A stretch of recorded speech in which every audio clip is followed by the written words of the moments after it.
alcohol, no cigarettes, no weed, semen retention, no added sugars, and no cheek chewing. Combined with daily meditations, cold showers, regular physical training, healthy nutritious meals, reading self-development books, and tracking my process in a weekly journal. This is what I've come to refer to as the Monk Master Challenge. In this video, we'll talk about why I started this challenge, how I did it, what I gained from it, and more importantly, why a challenge like this could be exactly what you need, along with all the tools to set it up. Alright, let's go! Conserve your powers. Daily renewed sense yearnings sap your inner peace. They are like openings in a reservoir that allow vital waters to be wasted in the desert soil of materialism. The forceful activating impulse of wrong desire is the greatest enemy to the happiness of man. Roam in the world as a lion of self-control. Don't let the frogs of sense weakness kick you around. Somewhere in my 20s, I became aware of this constant urge to improve my experience of reality. Mainly through the use of substances like drinking alcohol at parties, smoking cigarettes at work, or smoking weed whenever I had an evening to myself. But then at some point I started to ask myself, why? Why do I always feel this need to do or to take something? Why is just being sober not enough? I tried to quit one thing at a time and that would go well for a couple weeks, maybe even a few months, but I will always start doing the thing again because, why not? But then that question received an answer in the early summer of 2024. I had taken LSD as a way to turn inward, to reflect on life, and I began thinking about everything that kept me from living the life I wanted to live. About all the dependencies, the addictions, all these bad habits that had been controlling me instead of the other way around. This train of thought wasn't anything new. As a matter of fact, I thought about this all the time, but the thing that made this moment different than all the others before is that finally a solution presented itself. I will quit everything I ever wanted to quit for a whole year, and during this year I will build the habits that will lead to my dream life. It felt exaggerated, it felt impossible, but most of all, it felt right. I picked a start date, which was Monday the 29th of July. It was the first day after my holiday, which seemed fitting to me. It would also give me 2 months to work out all the details. These details, which from now on I will refer to as elements, can be divided into 2 categories: prohibited and developmental. On the prohibited side, we've got the bad habits, the ones that are bad for your health or psychological well-being. And on the developmental side, we've got the cultivation of new habits, the ones that potentially increase your quality of life. Let's start with the former, and the first one on the list is alcohol. Like probably most of you, I grew up in a society where drinking alcohol is normalized. So much so that when I reached the legal drinking age, which was 16 at that time, me and my friends started drinking because that's just what you do. That's what everyone did. And years later, that's what everyone still does. But slowly, every time I found myself waking up feeling like shit, the same 2 questions arose. Did the amount of alcohol directly influence the amount of fun? And what would my experience have been had I stayed sober? Similar questions would float to the surface when I had smoked weed the night before, which from the age of 23 was practically every single day. I loved going onto the balcony with my roommate to smoke weed and play some teamfight tactics, but I hated that it left me feeling like I wasn't going anywhere with my life and that I felt like I had zero control over it. It basically turned me into a mindless monkey because it silenced that inner voice of reason, introducing a more primitive state of being.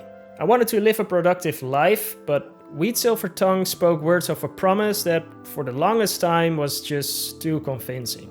It was only when I moved back in with my parents about a year before starting this challenge that I could bring it down from daily to about once a week. Still, I felt like I wasn't fully in control. Staying within the realm of smoking, from 18 onward I smoked a cigarette every now and then, but once I started smoking weed more often, that more or less came to an end. My thought was, why smoke a cigarette if I could smoke a joint instead? But not too long ago, cigarettes made a re-entry into my life. 3 years ago, I got a job helping people move houses, and most of my colleagues were regular smokers. They would sometimes offer me a cig, and I would politely decline. But then, like I mentioned just now, I stopped smoking weed so regularly, but having built up a nicotine addiction, because in case you didn't know, here in the Netherlands we mainly smoke spliffs, which is weed with tobacco, which, now that I think about it, is like building up 2 addictions at the same time. Anyway, with a decrease in smoking weed came an increase in smoking cigarettes. But it was often the thought of smoking that was more pleasant than smoking itself. I just needed to stop smoking everything for a while. The next thing I wanted to stop was masturbation. More specifically, I wanted to practice semen retention. Now, there is nothing inherently wrong with masturbation, but it always left me somewhat disappointed with myself, and because of that, I was constantly trying to quit, and I was constantly failing. So, why semen retention? 1. I'm single. 2. I'm not actively looking for partners. What does that mean? That quitting masturbation and semen retention, at least in my case, practically means the same thing. Now, there might be potential benefits when following this practice, but so far there's no evidence suggesting this. Still, I was gonna do it. I was not gonna do it. Or at least, I would... Next! I've been doing this for as long as I can remember. Now, why would I do this? I have no fucking clue. But I will say to you up front that this has been the hardest thing to quit by far. If this sounds like you, then please let me know. Please tell me that I'm not the only human being on this planet that does this weird little thing. Eating actually zero sugar is nearly impossible. Almost everything contains sugar to a certain extent. So I'm not talking about quitting sugar entirely, I'm talking about quitting things like sweets, cakes, pastries, sodas, chocolates, everything that you know you shouldn't eat but you eat it anyway because it's just simply delicious. You just cannot say no to sugar, but I wanted to be able to say no to sugar because again, I wanted to be in control over the decisions that I make. Now, besides sugar, my relationship with food in general had been quite problematic since a couple of years. But let us first move on from the prohibited to the developmental side before we dive a little bit deeper into this. My relationship to food came down to 3 things. 1. I was constantly craving food from the moment it entered my body until I fell asleep. This had not always been the case. It only became a thing once I started to smoke weed more regularly. Probably everyone knows that weed gives you the munchies, but these munchies just never went away. 2. It takes a long time for my stomach to tell my brain that it's full, which often results in overeating. Combine that with eating fast and you've got yourself a formula for disaster. Here's a little sketch to give you an idea of my internal workings. Wait, is that food? Is that actual food? Oh my god, wake up boys! After 6 days of starvation, food has finally entered the system! 6 days? It was maybe 8 hours. Your lies have no power here, brain! You shut your mouth until stomach tells you when we're satisfied! Right, stomach?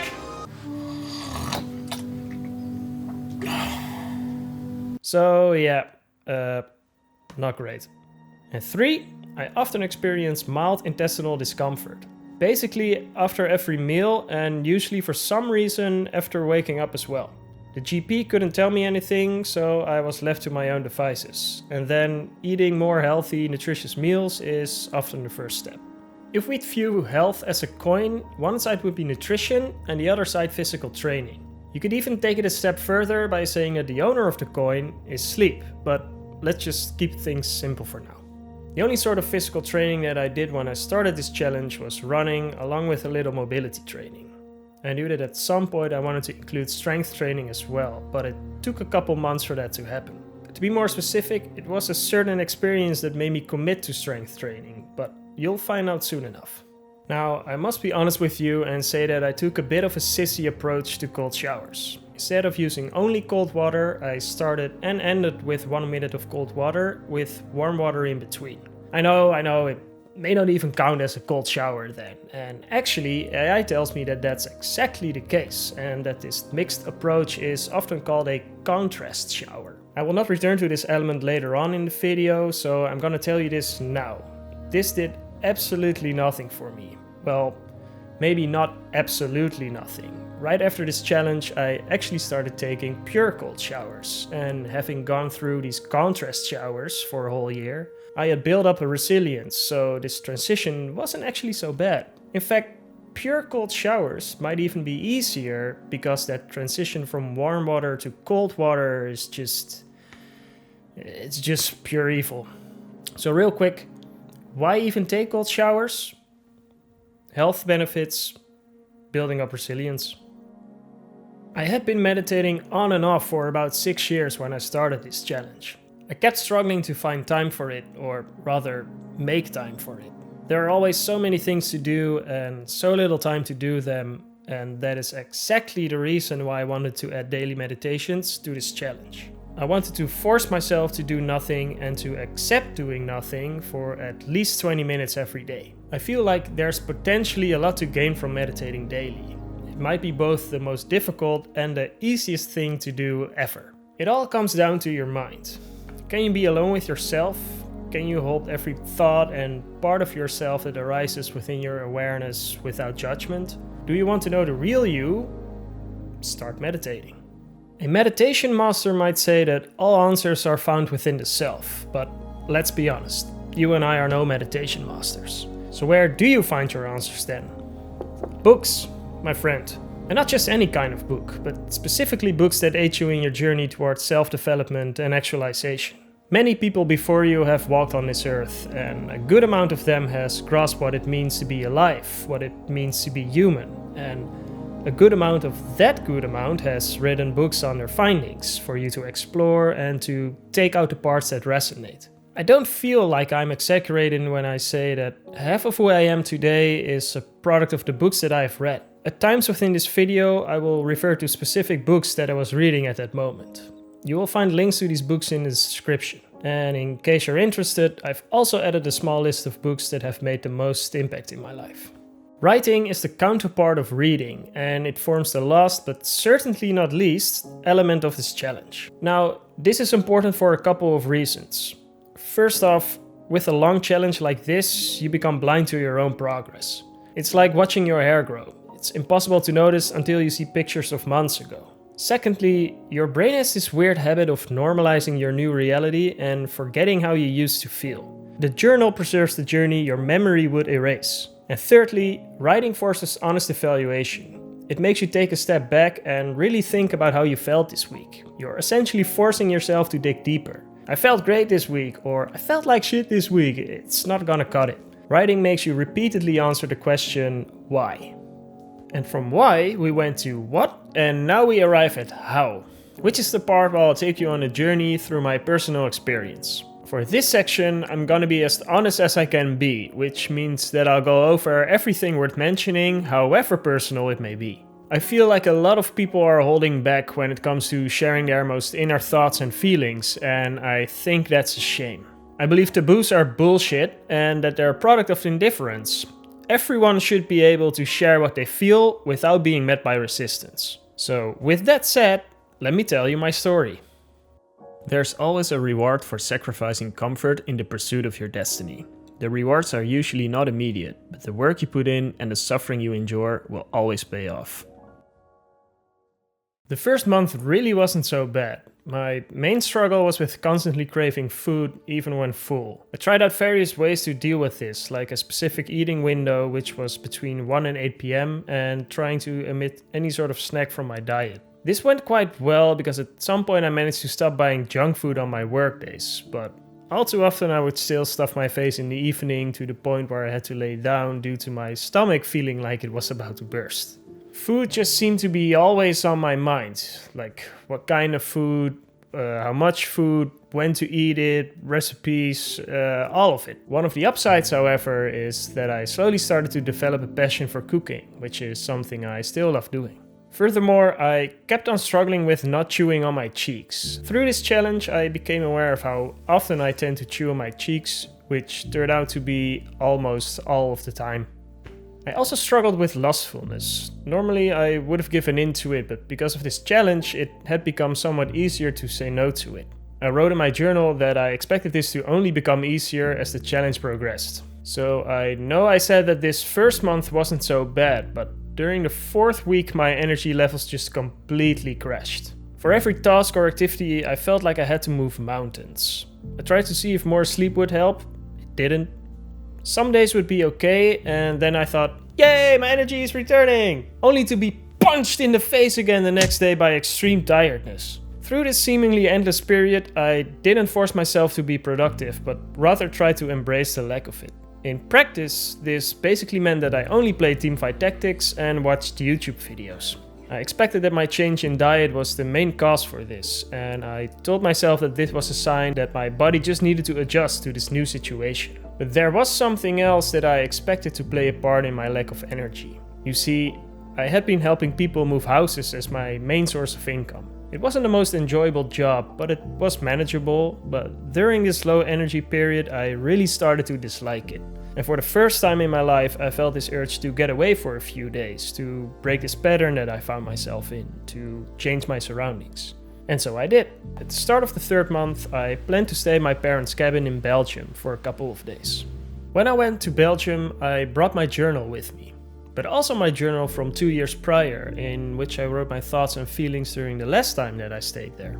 Reading through this older journal, it made me realize that I had already made so much progress in terms of who I am and what I want to do. It is time to change my life, something that I've been looking forward to for years, is what I wrote back then. I will only return here by myself once I've reached a personal milestone. This, of course, is a very broad statement. So I started to reflect on this to see what things had changed for the better. To start with, on my first day there, I hadn't smoked weed for 80 days. The last time that I achieved this was when I was in Japan for 4 months, which was 6 years earlier.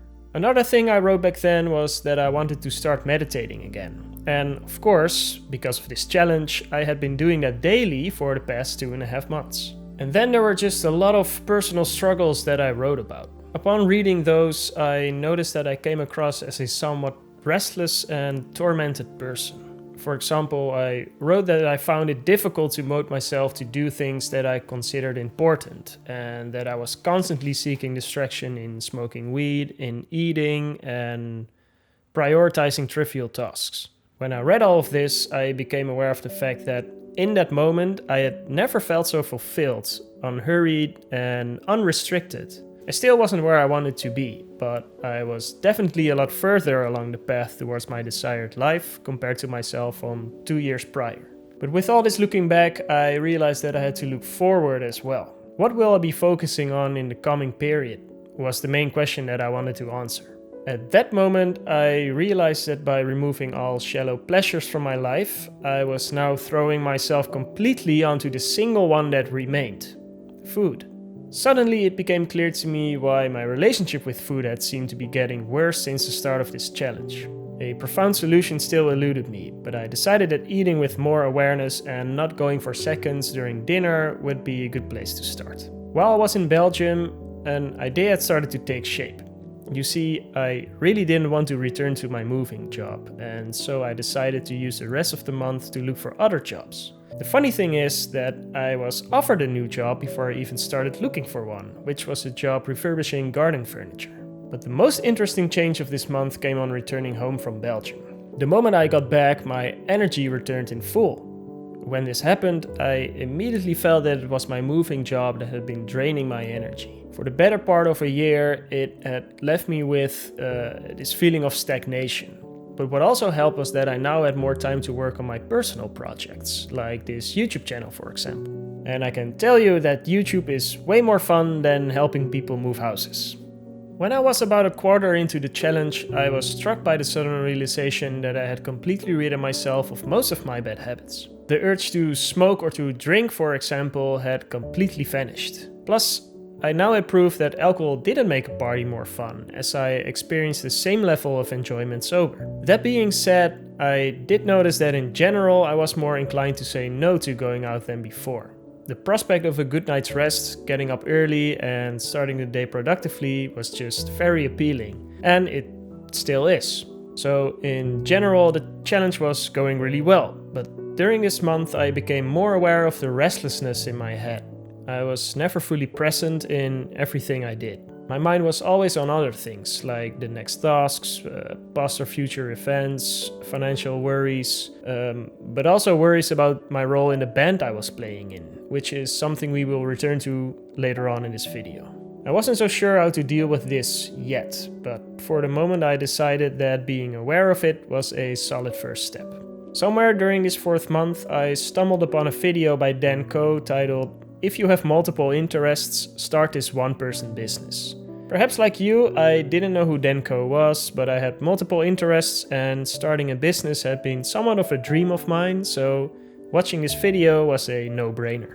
I watched this 40-minute long video, then I watched it again and again, writing everything down in my journal to help me process it better. It was such a strange occurrence because it felt like he had made this video specifically for me. It contained all my most recent thoughts, my ideas, perspectives, only way more clear and organized. A good part of this month I spent translating this newfound information into my personal brand. It is still very much under construction, but at least a solid foundation was made during this month.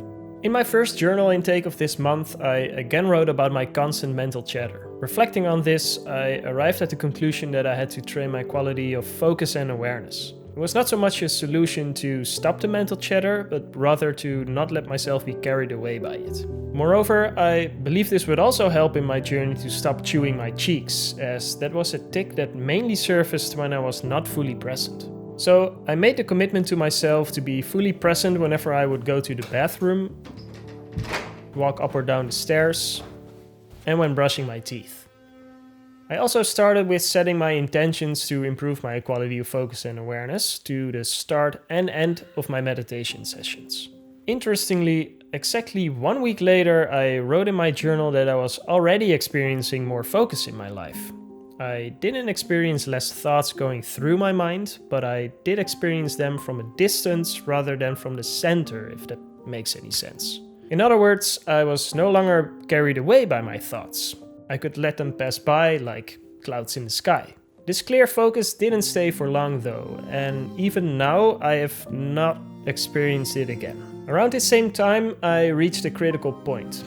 For the first time in months, I stood on a scale again. It's at 53.5 kilograms. Here I was struggling with overeating and I actually lost about 2 to 3 kilograms of body weight. Now, I just want to take a little moment to say that I'm aware that my metabolism is the stuff of dreams for a lot of people, and I'm definitely grateful for it. But that doesn't mean that I don't face any obstacles through my metabolism and genetics. Everyone just faces different struggles. Moving on, this was just a nudge I needed to finally add strength and mobility training to my schedule. I pledged to use the rest of December to do some research into calisthenics before coming up with a routine. But I also pledged to dive deeper into the world of nutrition. Not only because it's just as important as physical training, but also to better monitor what and how much nutrients would enter my body. This in turn could potentially help me with my ongoing struggle with food. On this topic, I wrote in my journal that I wanted to strive for a good balance between body and mind. I was already content with my elements and improvements in the mind part, so adding these elements of nutrition and strength training to the body part would make it complete. I firmly believe that our bodies and minds influence each other in a myriad of ways, and that one should train both these aspects in order to reach their full potential. As a final addition to my findings of this month, I noticed that I often dreamt of being tested, usually with weed, sugar, or sex. Not once in these dreams have I given in to the temptation being presented. I'm not an expert in translating the meaning of dreams, but to me that sounds like victory, right? This month also marked the start of the new year, and thus I began with my new training schedule, which looked something like this. Every morning and evening I did dead hangs for 60 seconds as a way to increase my upper body and grip strength. I kept on running, but brought it down from twice a week to once a week. Then for 3 days a week I would first start with a 45-minute routine that consisted of yoga, stretch and warm-up exercises, followed by an hour-and-a-half long calisthenics routine. The first routine consists of various exercises that together target my whole body. But there are quite a few in there that specifically target my shoulders and wrists, as they have to deal with a lot of strain during calisthenic exercises. And then there are also quite a few that target my hips, knees and ankles, due to my goal to one day be able to comfortably meditate in full lotus position. For my calisthenics routine, I do a range of push and pull exercises that target my whole upper body. I end the routine with either core or legs exercises, alternating between the two. I also kept track of my weight on a weekly basis to have a metric to monitor my progress. This metric, along with my full routine, daily nutrition goals, recipes, and my nutrition and physical training philosophy and journey, I documented inside a program called Cortex. Within Cortex, I created a personal trainer AI to which I could link this document, turning it into a highly personal PT. Now, I was ready to do some heavy lifting. While this training schedule was slowly becoming a routine, I felt my passion for music and my band steadily decline, while at the same time, other passions had started to grow to fill in that gap. Halfway through this month, on January 19th, reached day 175 of this challenge, which marked the end of the first half. It was a good reason to reflect on my experience thus far, again. During this period, I was reading a book, Be Here Now, by Ram Dass. In his book, he argues that one has to let go of attachments and desires in the name of spiritual development. Spiritual development here being synonymous with personal development. So far, this challenge had felt a bit superficial, like it was just an experiment and nothing more. But Ram Dass made me change my perspective. I was letting go of attachments in order to become a more developed human being. Speaking of letting go of attachments, I want to touch upon my relationship with kratom here, but let's first start with explaining what it is, because I think most of you have probably never heard of it. Kratom is a tropical tree which leaves can produce both stimulant and sedative effects depending on the dosage. I started using kratom years ago during my depression. I took it twice a week, and on those days it helped me immensely with seeing the world and my situation from a different, more positive perspective. Its effects were so good that I kept on using it even when my depression came to an end. So, during the first half of this challenge, I was using it once a week, often before I would go for a run, because it gave me energy, which made my experience of running more enjoyable. But as I reflected on this first half of the challenge, I came to the conclusion that it no longer added real value to my life, and thus that it was time to let it go. But there was also another reason why I wanted to quit kratom. You see, at the start of this month, I began experiencing low energy levels again, and I expected that my kratom use played a role in this. The reason being that the day after taking kratom, I often felt that it was harder to wake up, so potentially it was influencing my sleep quality in a negative way. But if kratom was playing a part in this, it would only be a minor one, because there was a lot more going on than just tiredness. For instance, with that decrease in energy also came a decrease in motivation, which made it that much more difficult to do anything even remotely productive. Moreover, I wasn't really feeling somber, but there was this constant feeling of dissatisfaction. Essentially, I experienced the same symptoms as during the first energy crash. I really tried to accept all of this and to let go of any plans and desires that I knew I could not fulfill, but as a person who craves productivity 24/7, I'm not gonna lie, it was hard as fuck. On top of that, almost every element of this challenge became a lot more difficult to adhere to. It was harder to not chew on my cheeks, to not give in to temptation in terms of food and masturbation, and it was hard to stay awake during my meditation sessions. But especially the semen retention became almost unbearable. More than once did I almost cross that line, but every time there was something within me that stopped me from doing it. Part of me wanted to give in, just to take the pressure off the kettle, so to speak, to put an end to all this lustfulness, but the better part of me was not planning on giving up. I was gonna complete this challenge with success. Fortunately, this low energy period didn't last as long as the first one, maybe 2 to 3 weeks, although my experience this time was probably more intense. By the end of it, a new month had started, and I found myself again at a new turning point. Now, you might have heard of Simon Squibb, the guy on social media who asks strangers what their dreams are. He published a book on this subject earlier this year called What's Your Dream? I was intrigued, so I bought his book. I wasn't really expecting to find anything mind-blowing in there, but then I arrived at the following statement.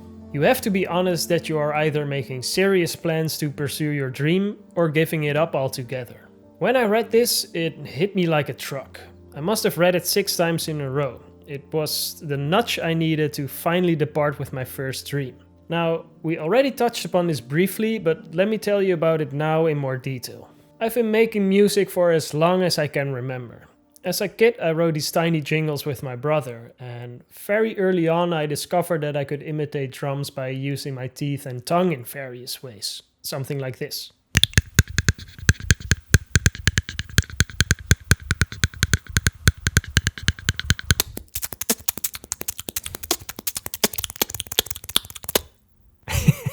When I was 7, I started playing the keyboard, and 4 years later I switched to drums, and again 3 years later I switched to both electric and bass guitar. Somehow, most of my friends turned out to be musicians as well, so during high school we founded 2 bands, and since I was the only bass player in the group, I played in both. Music was the main creative outlet for most of my teenage years, so when both bands disbanded due to everyone going to college, I was aching to find a new band.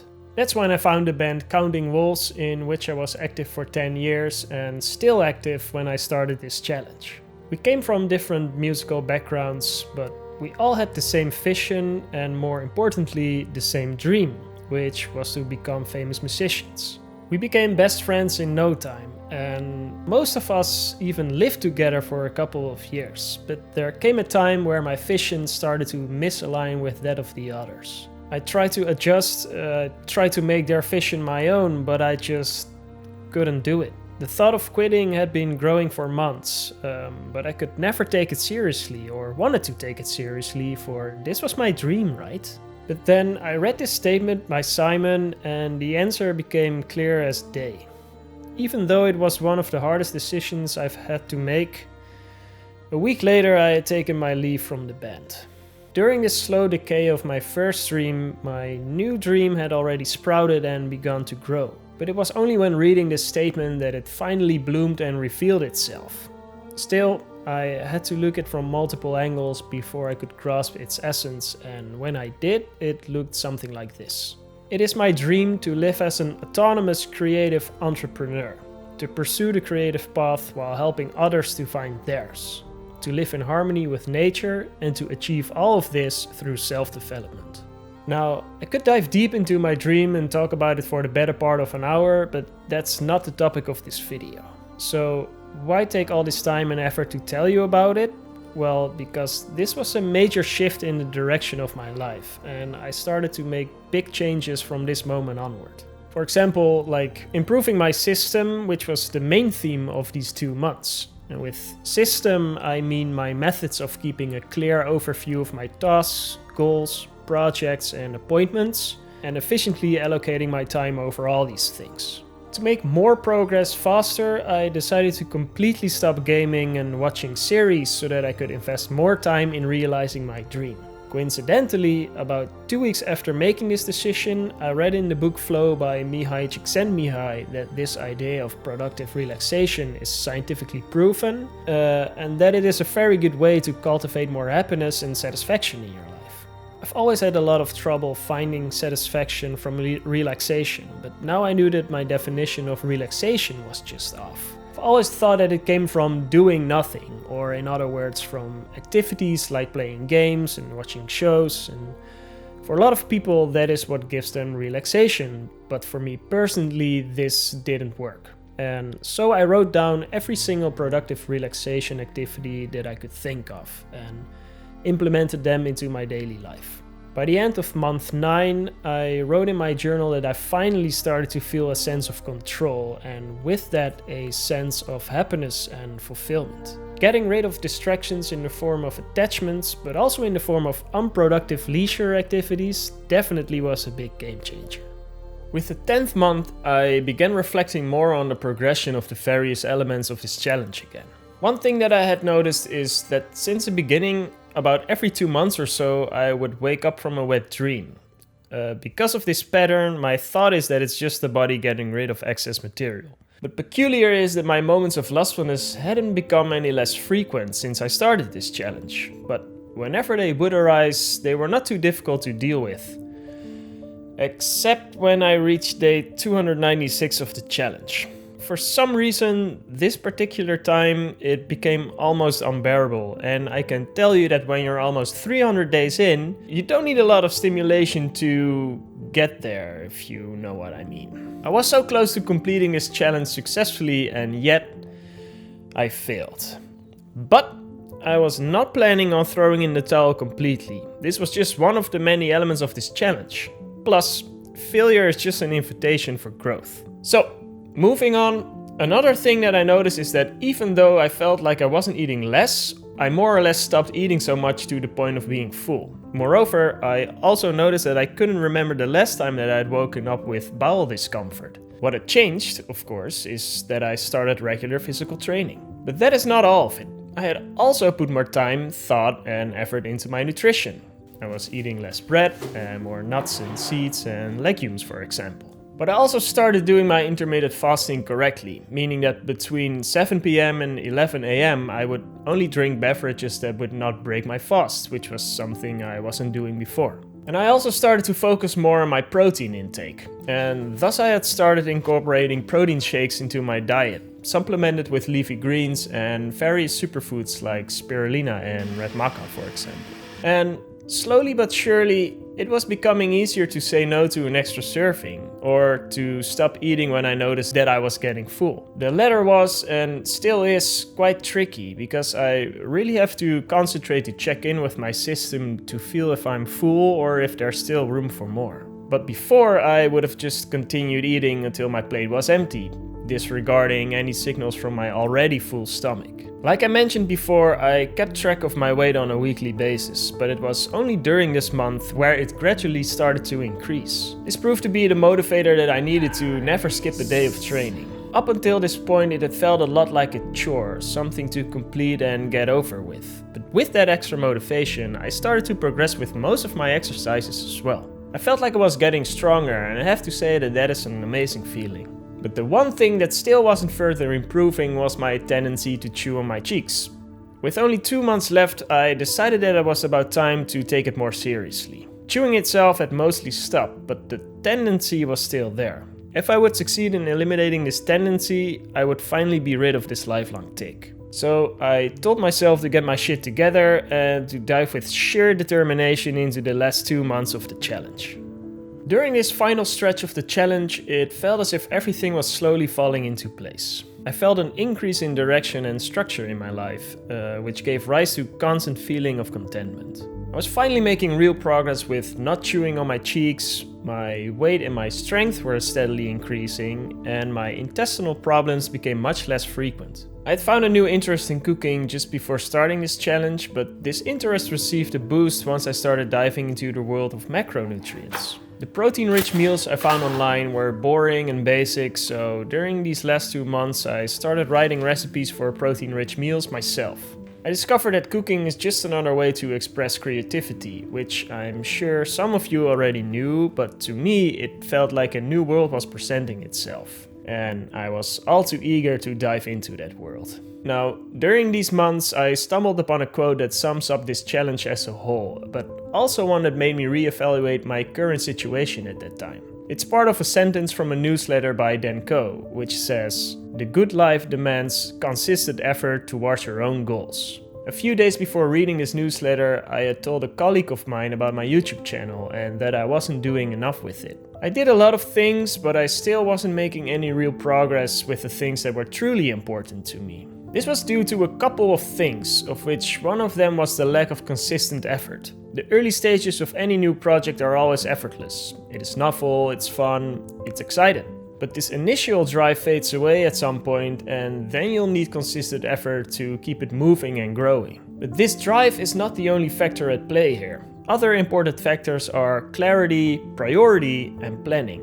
Clarity speaks about the overview of the next steps that need to be taken. When these steps are unclear, the process stagnates and trivial tasks take the upper hand. But once these steps are identified and ranked based on priority, all that remains is to carefully plan and execute them, and this cycle continues until completion.